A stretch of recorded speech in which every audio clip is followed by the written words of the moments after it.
Hello guys, আসসালামু আলাইকুম। কেমন আছো সবাই? তোমরা আশা করছি সবাই অনেক ভালো আছো। আজকে একটা তরকারি রান্না করব, তো ভাবলাম তোমাদের সবার সাথে শেয়ার করি। আজকে আমি রান্না করব হলো নদীর বোয়াল মাছ রান্না করব।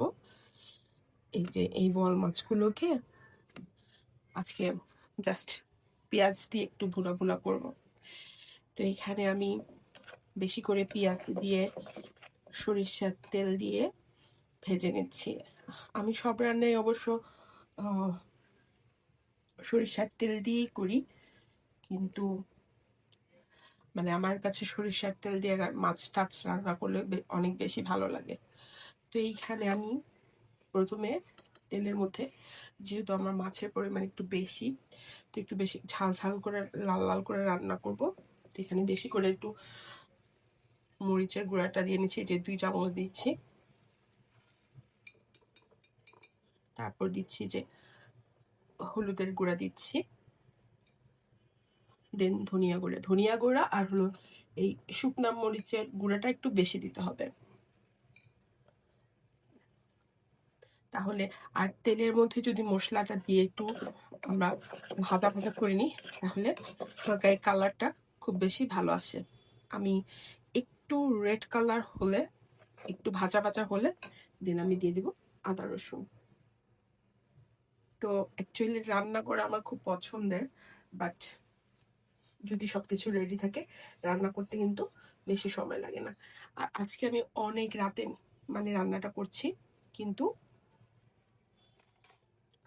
হাতে অল্প সময় নিয়ে রান্না করছি, কারণ আমি সব কিছু আগে থেকে রেডি করে রাখি। তো এখানে আমি এটা ছোট চামচ নিয়েছি, আসলে বড় চামচ নেওয়া উচিত ছিল।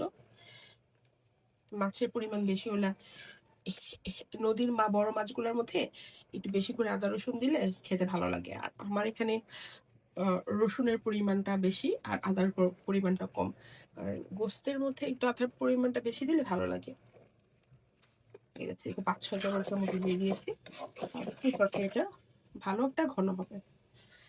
এখন এটাকে আমি প্রায়, আসল মজাটাই হলো এখানে, ঠিক আছে? এইখানেই আসল মাছ রান্নাটার মজা। আর এই যে আমি হলুদ দিয়ে আর লবণ দিয়ে ধুয়ে নিয়েছি ভালো করে, ফ্রেশ করে, এটাই কিন্তু মজা, ঠিক আছে? এই যে এখন আমি এটাকে 15 মিনিটের মতো কষাবো। এটা আমি আমার ইচ্ছা মতো আমি আর কি কষাই। তো চুলাটা একটু মিডিয়াম করে 15 মিনিটের মতো কষাবো। কষানোর পর তারপর আসতেছি। তো এই যে প্রায় 15 মিনিটের মতো আমি অফ ক্যামেরার মধ্যে কষা কষা করে ফেলেছি। আর একটু কষাচ্ছি,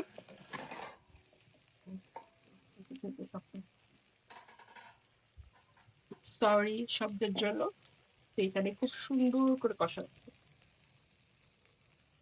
তো আর 5 মিনিট না, 2-1 মিনিটের মধ্যে এটা দিয়ে দিব। এই মশলাটা যত বেশি কষাবো মাছের মধ্যে কিন্তু তত বেশি ঢুকবে, ঠিক আছে? খুব সুন্দর করে এখন ছিটিয়ে দিব।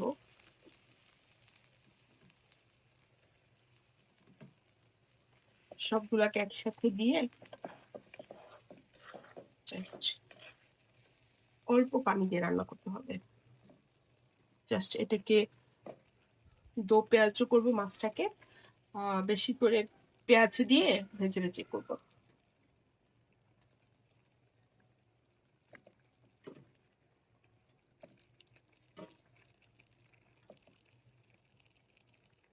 তো এখন জাস্ট চুলাটা বাড়িয়ে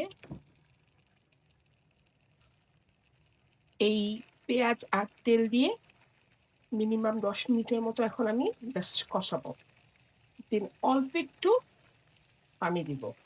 তো এখন এই যে মাছটাকে জাস্ট একটু উল্টে পাল্টে নিব। রান্নার মাঝখানে কি আসছে? হ্যাঁ, কি মাছ খাবা? কেন মাছ খেতে লাইক করো না? হ্যাঁ, কি খাবা? চিকেন, শুধু চিকেন আর আলু খাবা, তাদের হলো চিকেন আর আলু বেশি পছন্দ, ঠিক আছে? তারা খাবে না, এটা তাদের বাবার জন্য রান্না করছি। তো আমি জাস্ট মাছটাকে একটু উল্টে পাল্টে দিয়ে তারপর আবার আসতেছি।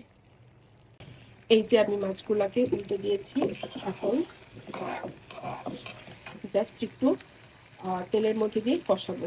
এতে কি হবে, অনেকে বলে না যে ভেতরে মশলা যাচ্ছে না, বড় মাছের মশলার মধ্যে, সেগুলো প্রবলেম হবে না। ভিতরে লবণ মশলা সব ঢুকবে। জাস্ট 10 মিনিট তোমরা কষাবে। আমি বেশি পানি দিব না, অল্প পানি দিয়ে জাস্ট লাস্টে ভুনা ভুনা করবো। আর জিরা গুঁড়া দিব, কাঁচামরিচ দিব, সেটা দেখাবো। তো এখন এই একটু ভাজা ভাজা করি, ভাজা ভাজা করে পানি দিব। এই যে এখন আমি মাছটাকে কষিয়ে ফেলেছি। এই যে দেখো অলরেডি তেলটা উপরে উঠে গেছে। এখন আমি জাস্ট পরিমাপ মতো একটু পানি দিয়ে দিব। জাস্ট যে মানে যার যতটুকু ঝোল লাগবে, পোলাওর সাথে খেলে একেবারে অল্প, আর ভাতের জন্য একটু বেশি দিতে হবে আর কি, ভাতের সাথে একটু ঝোলটা বেশি লাগে। এই যে তাই, এই যে হয়ে গেছে, ঠিক আছে?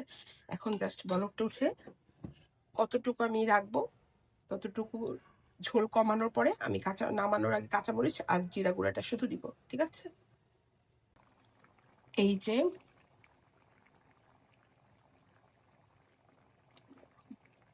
বলক উঠে গিয়েছে, এখন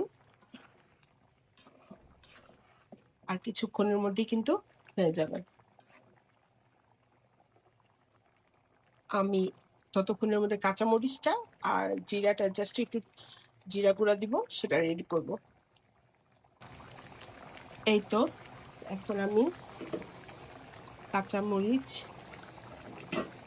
তোমরা যে যতটুকু পরিমাণে ঝাল খাবা জাস্ট অতটুকু পরিমাণে কাঁচামরিচটা দিয়ে দিবা। আর এখন দিব হলো জিরা গুঁড়া,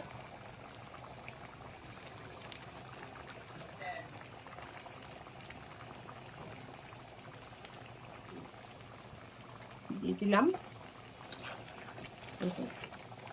এখন জাস্ট 10 মিনিটের মতো একটু ঢেকে দিব, তাহলে কমপ্লিট, ঠিক আছে?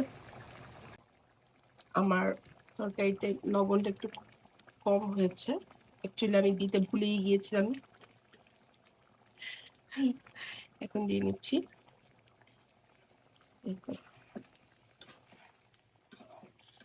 আসলে ভিডিও করতে গিয়ে গিয়ে অনেক কিছু একটু এলোমেলো হয়ে যায়।